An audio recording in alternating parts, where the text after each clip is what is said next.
Rules for Householders and Monks Sunday, March 9, 1884. Sri Ramakrishna was sitting in his room at Dakshineswar with many devotees. Among them were Mani Malik, Mahendra Kaviraj, Balaram, M. Bhavanath, Rakal, Latu, and Harish. The master's injured arm was in a splint. In spite of the injury, he was constantly absorbed in samadhi or instructing the devotees. Mani Malik and Bhavanath referred to the exhibition which was then being held near the Asiatic Museum. They said, "Many Maharajas have sent precious articles to the exhibition, gold couches and the like. It is worth seeing." Master, to the devotees, with a smile, "Yes. You gain much by visiting those things. You realize that those articles of gold and the other things sent by Maharajas are mere trash. That is a great gain in itself. When I used to go to Calcutta with Ride, he would show me the Viceroy's palace and say, 'Look, uncle, there is the Viceroy's palace with the big columns.' The mother revealed to me that they were merely clay bricks laid one on top of another. God and His splendor, God and His splendor. God alone is real. The splendor has but a 2 days existence. The magician and his magic. All become speechless with wonder at the magic. But it is all unreal. The magician alone is real. The rich man and his garden. People see only the garden. They should look for its rich owner." Mani Malik, to the master, "What a big electric light they have at the exhibition. It makes us think how great he must be who has made such an electric light."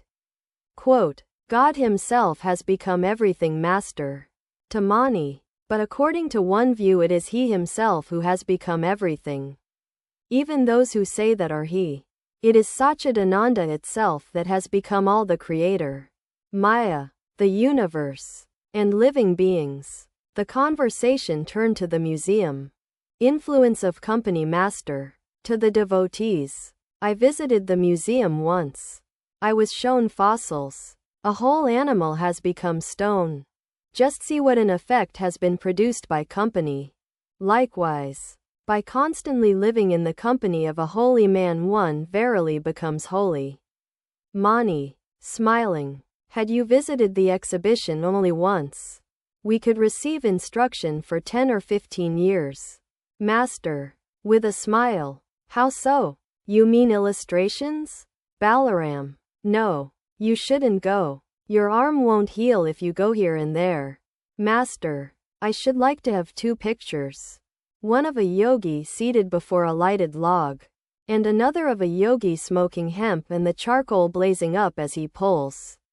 Such pictures kindle my spiritual consciousness.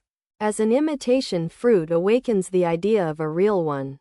Obstacles to yoga. The obstacle to yoga is woman and gold. Yoga is possible when the mind becomes pure. The seat of the mind is between the eyebrows, but its look is fixed on the navel and the organs of generation and evacuation. That is to say, on woman and gold. But through spiritual discipline the same mind looks upward. Spiritual discipline. What are the spiritual disciplines that give the mind its upward direction? One learns all this by constantly living in holy company. The rishis of olden times lived either in solitude or in the company of holy persons. Therefore they could easily renounce woman and gold, and fix their minds on God. They had no fear nor did they mind the criticism of others. Willpower needed for renunciation. In order to be able to renounce, one must pray to God for the willpower to do so. One must immediately renounce what one feels to be unreal. The rishis had this willpower. Through it they controlled the sense organs. If the tortoise once tucks in its limbs, you cannot make it bring them out even by cutting it into 4 pieces. Master denounces hypocrisy. The worldly man is a hypocrite. He cannot be guileless. He professes to love God, but he is attracted by worldly objects. He doesn't give God even a very small part of the love he feels for woman and gold. But he says that he loves God. To Mani Malik, Give up hypocrisy. Mani. Regarding whom? God or man? Master. Regarding everything man as well as God. One must not be a hypocrite. How guileless Bhavanath is.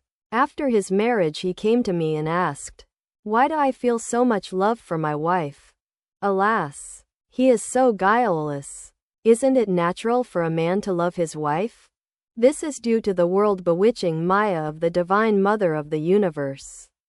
A man feels about his wife that he has no one else in the world so near and dear. That she is his very own in life and death, here and hereafter. Again, how much a man suffers for his wife. Still he believes that there is no other relative so near. Look at the sad plight of a husband. Perhaps he earns 20 rupees a month and is the father of 3 children. He hasn't the means to feed them well. His roof leaks, but he hasn't the wherewithal to repair it. He cannot afford to buy new books for his son. He cannot invest his son with the sacred thread. He begs a few pennies from his different friends. The ideal of a spiritual family, but a wife endowed with spiritual wisdom is a real partner in life. She greatly helps her husband to follow the religious path. After the birth of 1 or 2 children they live like brother and sister. Both of them are devotees of God, his servant and his handmaid. Their family is a spiritual family. They are always happy with God and his devotees. They know that God alone is their own. From everlasting to everlasting. They are like the Pandava brothers. They do not forget God in happiness or in sorrow. The longing of the worldly minded for God is momentary. Like a drop of water on a red-hot frying pan. The water hisses and dries up in an instant. The attention of the worldly minded is directed to the enjoyment of worldly pleasure. Therefore they do not feel yearning and restlessness for God. Different forms of austerity. People may observe the Ekadasa in 3 ways. First, the waterless Ekadasa, they are not permitted to drink even a drop of water. Likewise, an all-renouncing religious mendicant completely gives up all forms of enjoyment. Second, while observing the Ekadasa they take milk and sandesh. Likewise, a householder devotee keeps in his house simple objects of enjoyment. Third, while observing the Ekadasa they eat luchi and chaka. They eat their fill. They keep a couple of loaves soaking in milk, which they will eat later on. A man practices spiritual discipline, but his mind is on woman and gold, it is turned toward enjoyment. Therefore, in his case, the spiritual discipline does not produce the right result. Hazra used to practice much japa and austerity here. But in the country he has his wife, children, and land. Therefore along with his spiritual discipline he carried on the business of a broker. Such people cannot be true to their word. One moment they say they will give up fish, but the next moment they break their vow. Is there anything that a man will not do for money? He will even compel a Brahmin or a holy man to carry a load. In my room sweets would turn bad. Still I could not give them away to the worldly minded. I could accept dirty water from others, but not even touch the jar of a worldly person. At the sight of rich people Hazra would call them to him. He would give them long lectures. He would say to them, "You see Rakal and the other youngsters. They do not practice any spiritual discipline. They simply wander about merrily.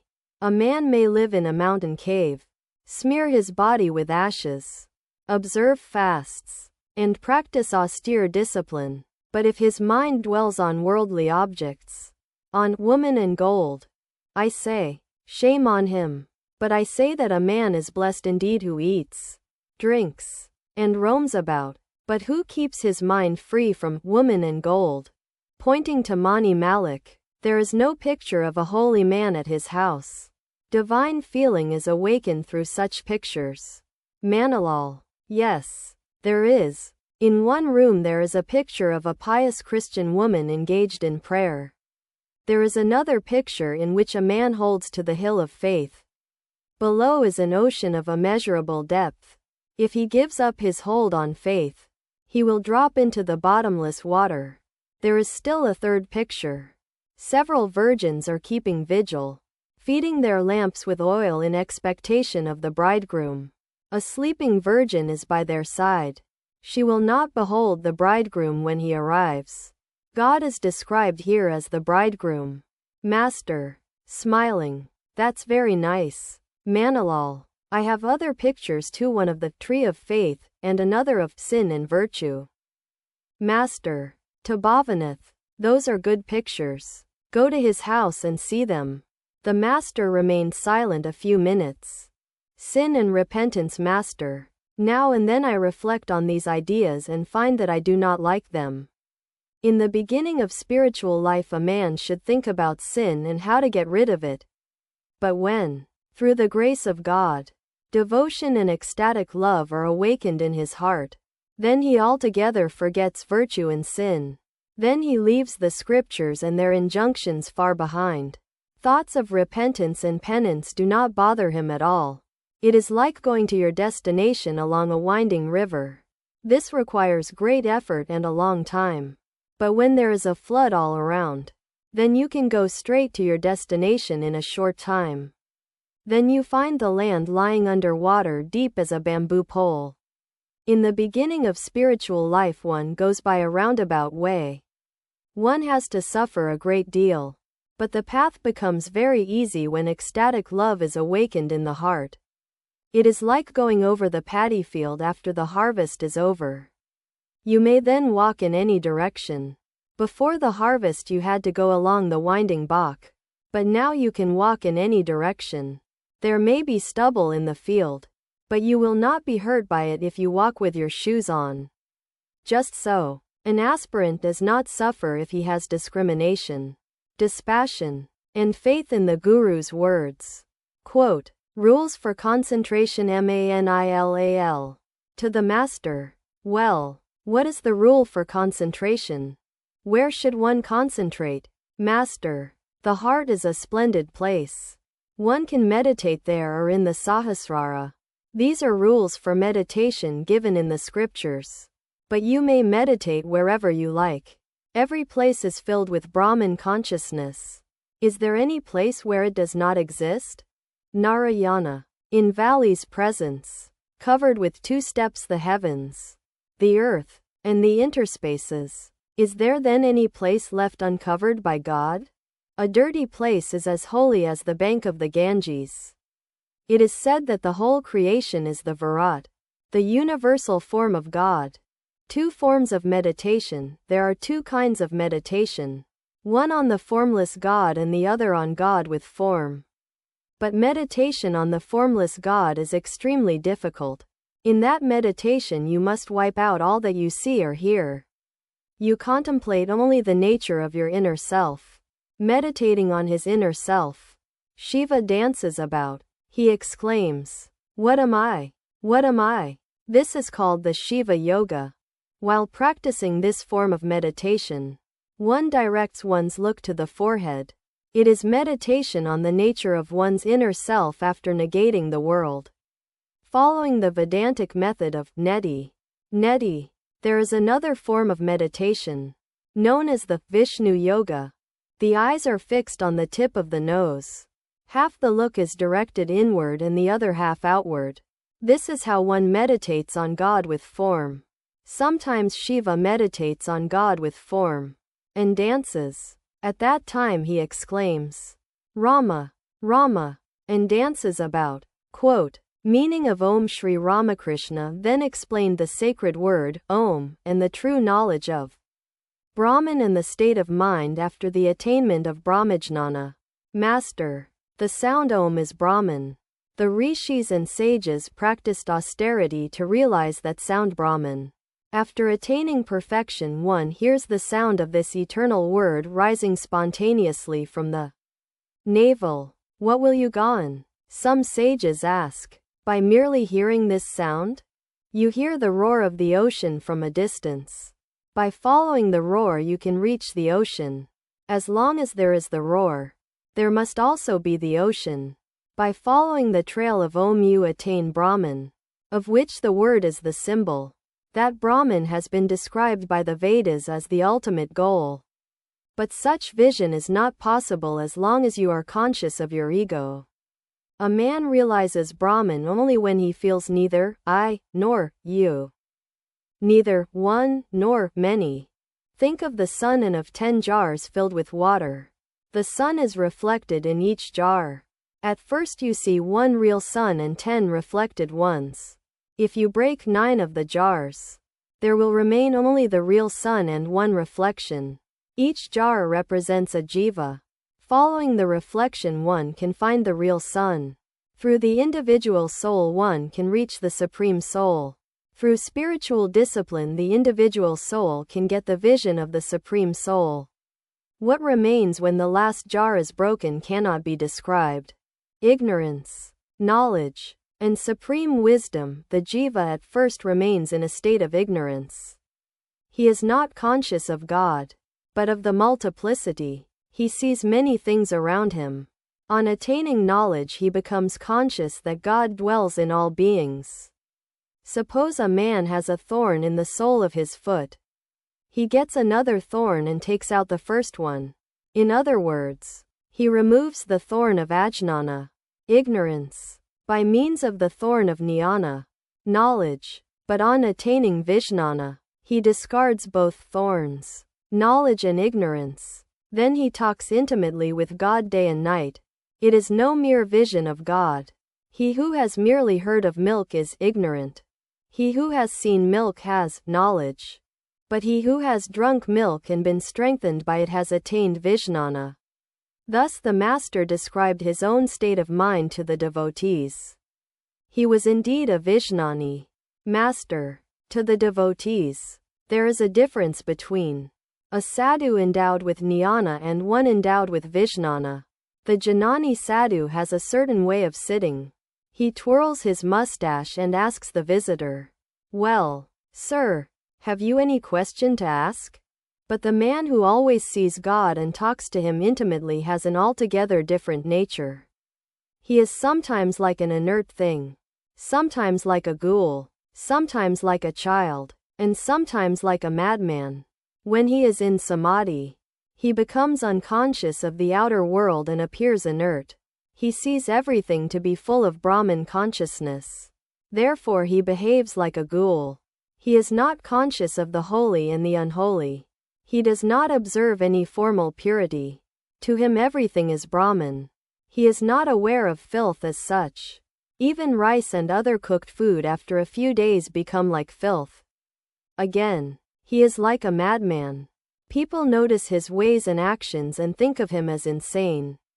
Or sometimes he is like a child, no bondage, no shame, no hatred, no hesitation, or the like. One reaches this state of mind after having the vision of God. When a boat passes by a magnetic hill, its screws and nails become loose and drop out. Lust, anger, and the other passions cannot exist after the vision of God. Once a thunderbolt struck the Kali temple. I noticed that it flattened the points of the screws. It is no longer possible for the man who has seen God to beget children and perpetuate the creation. When a grain of paddy is sown, it grows into a plant. But a grain of boiled paddy does not germinate. He who has seen God retains his I only in name. Like the mark left on the coconut tree by its branch. No evil can be done by that I. It is a mere appearance. The branch has fallen off. Only the mark remains. The two egos, I said to Kashyap Sen. Give up the ego that makes you feel. I am the doer. I am teaching people. Kashyap said to me, Sir, then I cannot keep the organization. Thereupon I said to him, give up the wicked ego. One doesn't have to renounce the ego that makes one feel. I am the servant of God.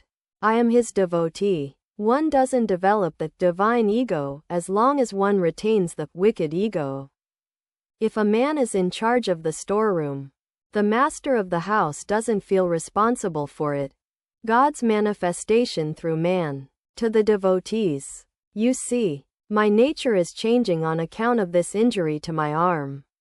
It is being revealed to me that there is a greater manifestation of God in man than in other created beings.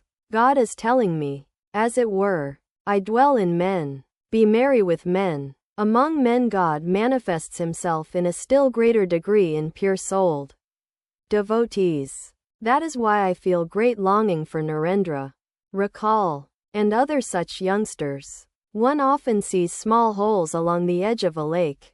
Fish and crabs accumulate there. Just so, there is a greater accumulation of divinity in man. It is said that man is greater than the salagram. Man is Narayana himself. If God can manifest himself through an image, then why not through man also? God is born as man for the purpose of sporting as man. Rama, Krishna, and Chaitanya are examples. By meditating on an incarnation of God, one meditates on God himself. Bhagavan Das, a Brahmo devotee, arrived, the eternal religion master, to Bhagavan Das. The eternal religion, the religion of the rishis, has been in existence from time out of mind and will exist eternally. There exist in this Sanatana Dharma all forms of worship of God with form and worship of the impersonal deity as well. It contains all paths, the path of knowledge, the path of devotion, and so on. Other forms of religion, the modern cults, will remain for a few days and then disappear.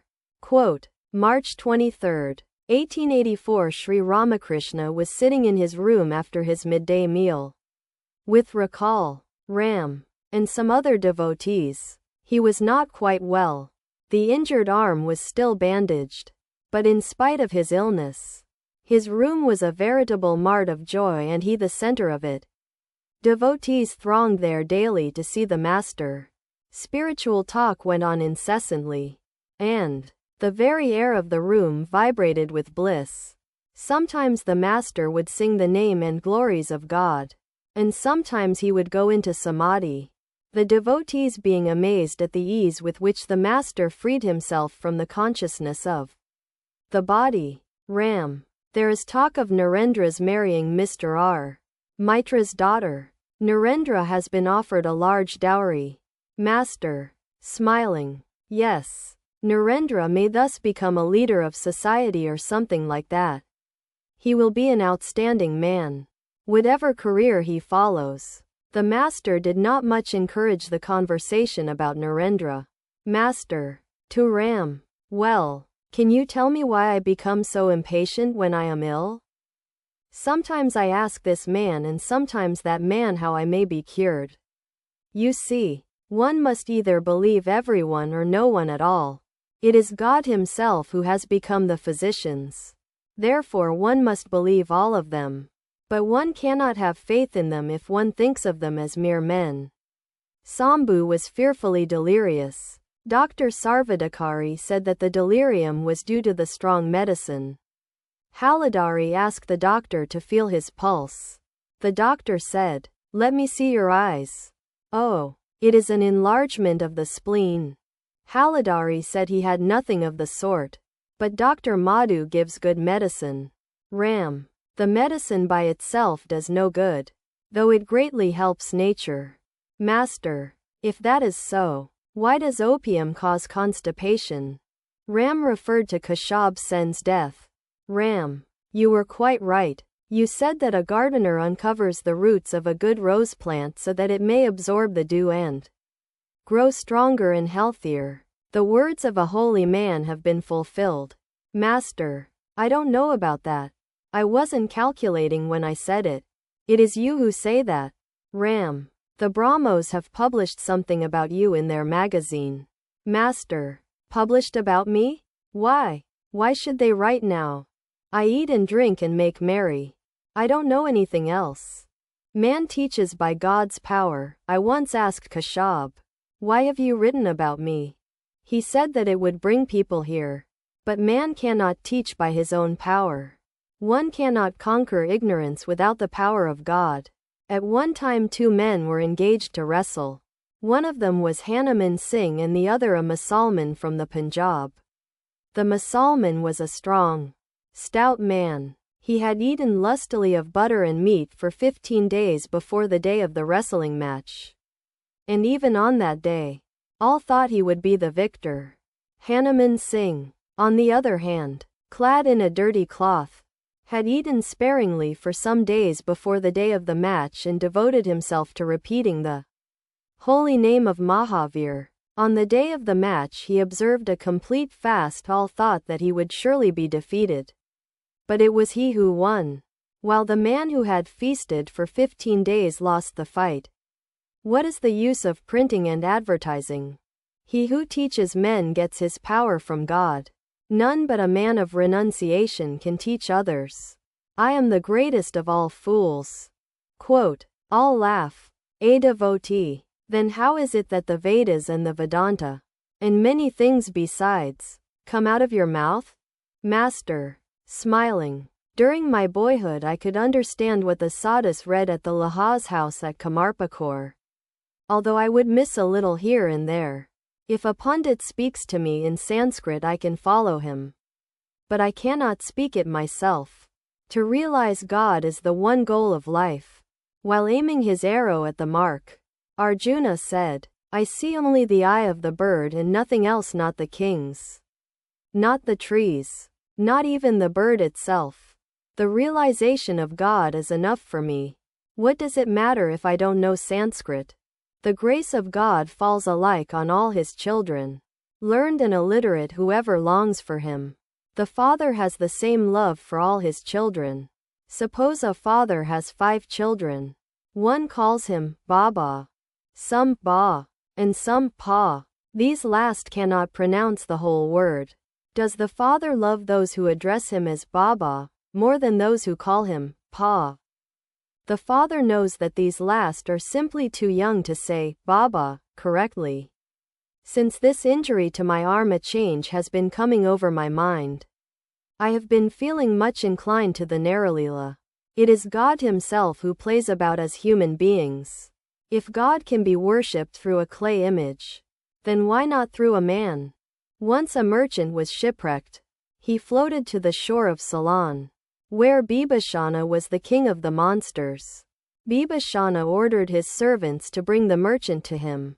At the sight of him Bibhishana was overwhelmed with joy and said, "Ah, he looks like my Rama, the same human form." He adorned the merchant with robes and jewels, and worshipped him. When I first heard this story, I felt such joy that I cannot describe it. Vaishnavcharan said to me, if a person looks on his beloved as his Ishta, he finds it very easy to direct his mind to God. The men and women of a particular sect at Siam Bazar, near Kamarpukur, say to each other, "Whom do you love?" "I love so and so." "Then know him to be your God." When I heard this, I said to them, "That is not my way. I look on all women as my mother." I found out that they talked big but led immoral lives. The women then asked me if they would have salvation.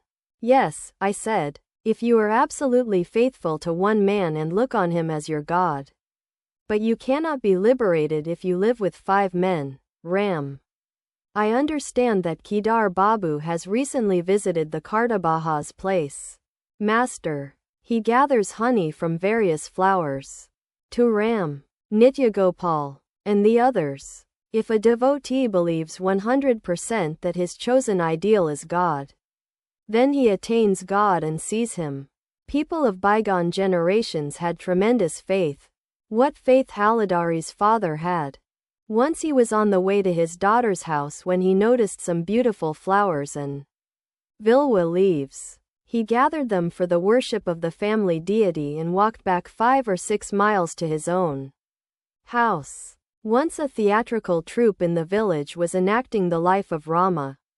When Kaikeyi asked Rama to go into exile in the forest, Haladari's father, who had been watching the performance, sprang up. He went to the actor who played Kaikeyi, crying out, "You wretch!" Single quote, and was about to burn the actor's face with a torch.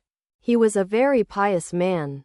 After finishing his ablutions he would stand in the water and meditate on the deity, reciting the invocation, I meditate on thee, of red hue and four faces, while tears streamed down his cheeks.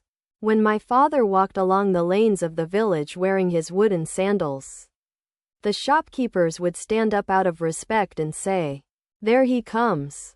When he bathed in the Halderpakor, the villagers would not have the courage to get into the water. Before bathing they would inquire if he had finished his bath. When my father chanted the name of Raghuvir, his chest would turn crimson. This also happened to me. When I saw the cows at Vrindavan returning from the pasture, I was transported into a divine mood and my body became red. Very strong was the faith of the people in those days. One hears that God used to dance then, taking the form of Kali, while the devotee clapped his hands keeping time. A Hatha yogi was staying in the hut at the Panchavati. Ramprasana, the son of Krishnakishore of Aryadaha, and several other men had become his devotees. The yogi needed 25 rupees a month for his milk and opium. So Ramprasana had requested Sri Ramakrishna to speak to his devotees about the yogi and get some money. The master said to several devotees, "A Hatha yogi has come to the Panchavati. Go and visit him. See what sort of man he is." Young man of 27 or 28, known as Thakur Dada, entered the room with a few friends and saluted the master. He lived at Baranagar and was the son of a Brahmin Pundit. He was practicing the Kathakata in order to earn money to meet his family's expenses. At one time he had been seized with the spirit of renunciation and had gone away from his family. Even now he practiced spiritual discipline at home. "Master, have you come on foot? Where do you live?" "Dada, yes, sir. I have walked from home. I live at Baranagar." "Master, have you come here for any particular purpose?" "Dada, I have come here to visit you. I pray to God. But why do I suffer now and then from worries? For a few days I feel very happy. Why do I feel restless afterwards?" "Master, I see. Things have not been fitted quite exactly. The machine works smoothly if the mechanic fits the cogs of the wheels correctly. In your case there is an obstruction somewhere." "Dada, yes, sir. That must be so." "Master, are you initiated?" "Dada, yes, sir." "Master, do you have faith in your mantra?" A friend of Thakur Dada said that the latter could sing well. The master asked him to sing. Thakur Dada sang, "I shall become a yogi and dwell in love's mountain cave. I shall be lost in yoga beside the fountainhead of bliss. I shall appease my hunger for knowledge with the fruit of truth. I shall worship the feet of God with the flower of dispassion. I shall not seek a well to slake the burning thirst of my heart, but I shall draw the water of peace into the jar of my soul. Drinking the glorious nectar of thy blessed lotus feet, I shall both laugh and dance and weep and sing on the heights of joy." "Master, ah, what a nice song. Fountainhead of bliss, fruit of truth, laugh and dance and weep and sing. Your song tastes very sweet to me. Why should you worry? Pleasure and pain are inevitable in the life of the world. One suffers now and then from a little worry and trouble. A man living in a room full of soot cannot avoid being a little stained." "Dada, please tell me what I should do now." "Master, chant the name of Hari morning and evening, clapping your hands. Come once more when my arm is healed a bit." Mahamacharan entered the room and saluted the master. Sri Ramakrishna said to him, "Ah, he has sung a nice song. Please sing it again." Thakur Dada repeated the song. "Master, to Mahima, please recite that verse. The one about devotion to Hari." Mahamacharan recited, quoting from the Narada Pancharatra, "What need is there of penance if God is worshipped with love? What is the use of penance if God is not worshipped with love? What need is there of penance if God is seen within and without? What is the use of penance if God is not seen within and without?" "Master, recite that part also. Obtain from him the love of God." Mahima recited, O Brahman, O my child, cease from practicing further penances. Hasten to Sankara, the ocean of heavenly wisdom. Obtain from him the love of God, the pure love praised by devotees, which snaps in twain the shackles that bind you to the world. Master. Yes. Sankara will bestow the love of God. Mahima. One who is free from bondage is the eternal Shiva. Master. Shame, hatred, fear, hesitation, these are the shackles. What do you say? Mahima. Yes, sir. And also the desire to conceal, and shrinking before praise. Quote, signs of knowledge. Master. There are 2 signs of knowledge. First, an unshakable buddhi, no matter how many sorrows, afflictions, dangers, and obstacles one may be faced with, one's mind does not undergo any change. It is like the blacksmith's anvil, which receives constant blows from the hammer and still remains unshaken. And second, manliness, very strong grit. If lust and anger injure a man, he must renounce them once for all. If a tortoise once tucks in its limbs, it won't put them out again, though you may cut it into 4 pieces. 2 kinds of renunciation. To Thakur Dada and the others. There are 2 kinds of renunciation. Intense and feeble. Feeble renunciation is a slow process. One moves in a slow rhythm. Intense renunciation is like the sharp edge of a razor. It cuts the bondage of Maya easily and at once. One farmer labors for days to bring water from the lake to his field, but his efforts are futile because he has no grit. Another farmer, after laboring for 2 or 3 days, takes a vow and says, I will bring water into my field today, and not till then will I go home. He puts aside all thought of his bath or his meal. He labors the whole day and feels great joy when in the evening he finds water entering his field with a murmuring sound. Then he goes home and says to his wife, Now give me some oil. I shall take my bath. After finishing his bath and his meal, he lies down to sleep with a peaceful mind. A certain woman said to her husband, So and so has developed a spirit of great dispassion for the world. But I don't see anything of the sort in you. He has 16 wives. He is giving them up one by one. The husband, with a towel in his shoulder, was going to the lake for his bath. He said to his wife, You are crazy. He won't be able to give up the world. Is it ever possible to renounce bit by bit?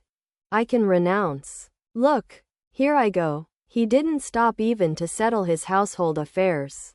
He left home just as he was, the towel on his shoulder, and went away. That is intense renunciation. There is another kind of renunciation, called Markata Vairagya, monkey renunciation.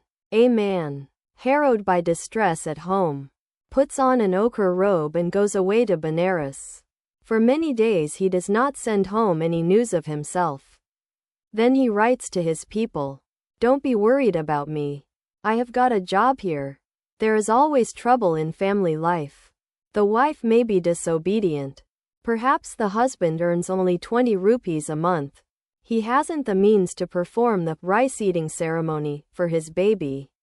He cannot educate his son.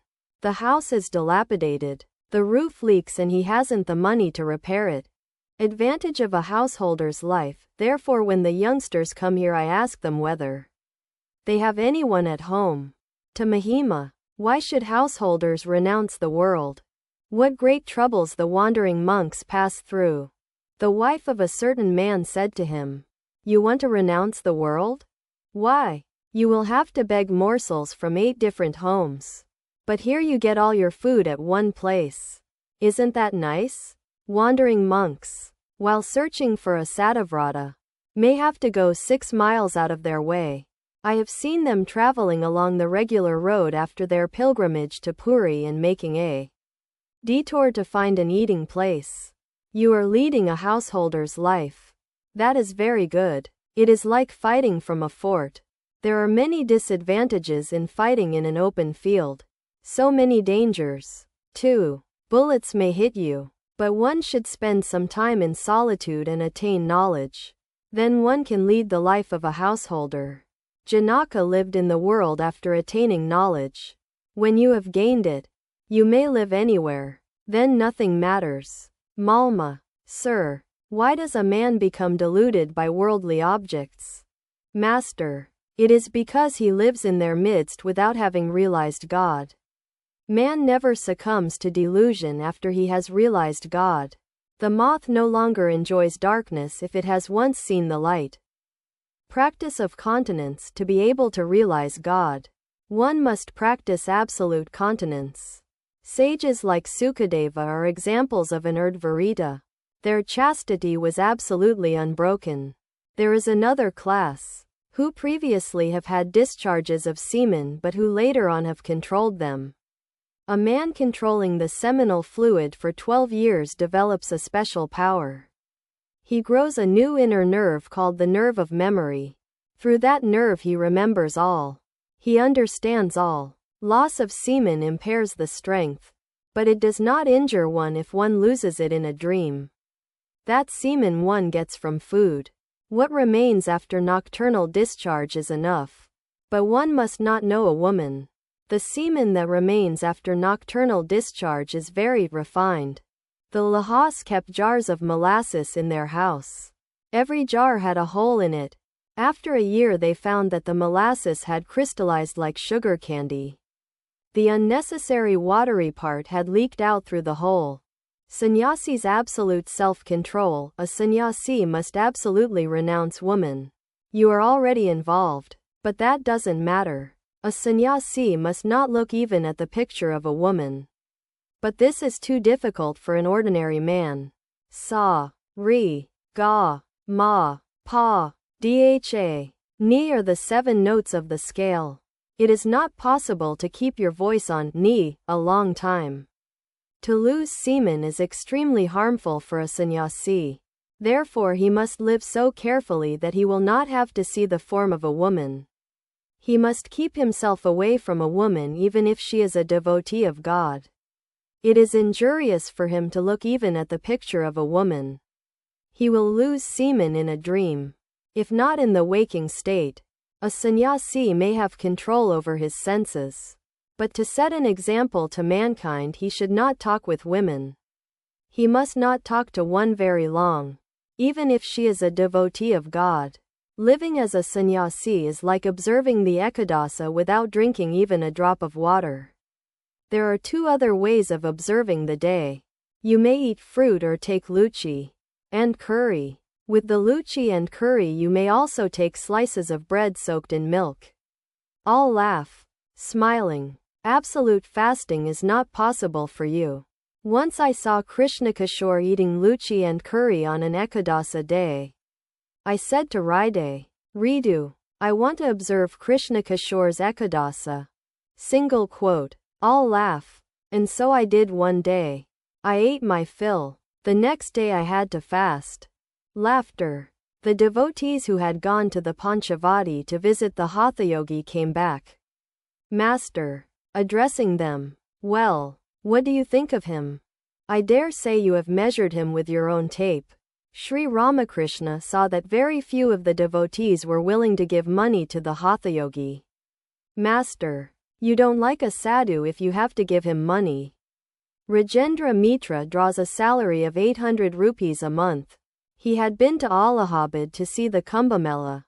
I asked him, well, what kind of sadhus did you see at the fair? Rajendra said, I didn't find any very great sadhu there. I noticed one. It is true, but even he accepted money. I say to myself, if no one gives money to a sadhu, then how will he feed himself? There is no collection plate here. Therefore all come. And I say to myself, alas, they love their money. Let them have it. The master rested a while. A devotee sat on the end of the small couch and gently stroked his feet. The master said to him softly, that which is formless again has form. One should believe in the forms of God also. By meditating on Kali, the aspirant realizes God as Kali. Next he finds that the form merges in the indivisible absolute. That which is the indivisible Satchidananda is verily Kali. Sri Ramakrishna was sitting on the semicircular porch west of his room, talking with Mahima and other devotees about the Hathayogi. The talk drifted to Ramprasana, the son of Krishna Kishore. The master was fond of the young man. Master. Ramprasana roams about aimlessly. The other day he came here and sat in the room. But he did not speak a word. He pressed his nostrils with his fingers, practicing pranayama. I offered him something to eat, but he wouldn't take it. On another occasion I had asked him to sit by me. He squatted on the floor, placing one leg upon the other. He was rather discourteous to Captain. I weep at his mother's suffering. To Mahima. Ramprasana asked me to speak to you about the Hathayogi. The yogi's daily expenses are 6.5 annas. But he won't tell you about it himself. Mahima. Who will listen to him even if he does? Mani Sen of Panahati entered the room with several friends, one of whom was a physician. Mani asked the master about his injured arm. The doctor did not approve of the medicine prescribed by Pratap Mazumdar. The master said to him, "Why should you say that? Pratap is no fool." Suddenly Latu cried out, "Oh! The medicine bottle has dropped and broken." It was not yet dusk. The master, seated on the couch, was talking to M. Mahamacharan was on the semicircular porch engaged in a loud discussion of the scriptures with the physician friend of Mani Sen. Sri Ramakrishna heard it and with a smile said to M. There. He is delivering himself. That is the characteristic of Rajas. It stimulates the desire to lecture and to show off one's scholarship. But Sattva makes one introspective. It makes one hide one's virtues. But I must say that Mahima is a grand person. He takes such delight in spiritual talk. Adhar entered the room, saluted the master, and sat by M's side. He had not come for the past few days. Master. Hello. Why haven't you come all these days? Adhar. Sir. I have been busy with so many things. I had to attend a conference of the school committee and various other meetings. Master. So you completely lost yourself in schools and meetings and forgot everything else? Adhar. Everything else was hidden away in a corner of my mind. How is your arm? Master. Just look. It is not yet healed. I have been taking medicine prescribed by Pratap. After a time the master suddenly said to Adhar. Look here. All these are unreal meetings. School, office, and everything else. God alone is the substance. And all else is illusory. One should worship God with one's whole mind. Adhar sat without speaking a word. Master. All else is illusory. This moment the body is and the next moment it is not. One must make haste to worship God. But you don't have to renounce everything. Live in the world the way the tortoise does. The tortoise roams about in the water but keeps its eggs on land. Its whole mind is on the eggs. What a nice state of mind Captain has developed. He looks like a rishi when he is seated to perform worship. He performs the arati with lighted camphor and recites beautiful hymns. When he rises from his seat after finishing the worship, his eyes are swollen from emotion, as if bitten by ants. Besides, he always devotes himself to the study of the sacred books, such as the Gita and the Bhagavata. Once I used 1 or 2 English words before him, and that made him angry. He said, English-educated people are profane. After a while Adhar said humbly to the master, Sir, you haven't been to our place for a long time. The drawing room smells worldly and everything else appears to be steeped in darkness. The master was deeply touched by these words of his devotee. He suddenly stood up and blessed them, and Adhar in an ecstatic mood, touching their heads and hearts. In a voice choked with love the master said, I look upon you as Narayana himself. You are indeed my own.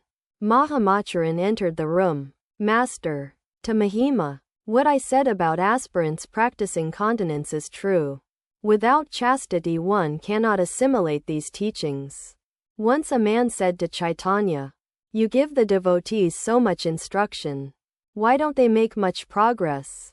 Chaitanya said, "They dissipate their powers in the company of women. That is why they cannot assimilate spiritual instruction. If one keeps water in a leaky jar, the water escapes little by little through the leak."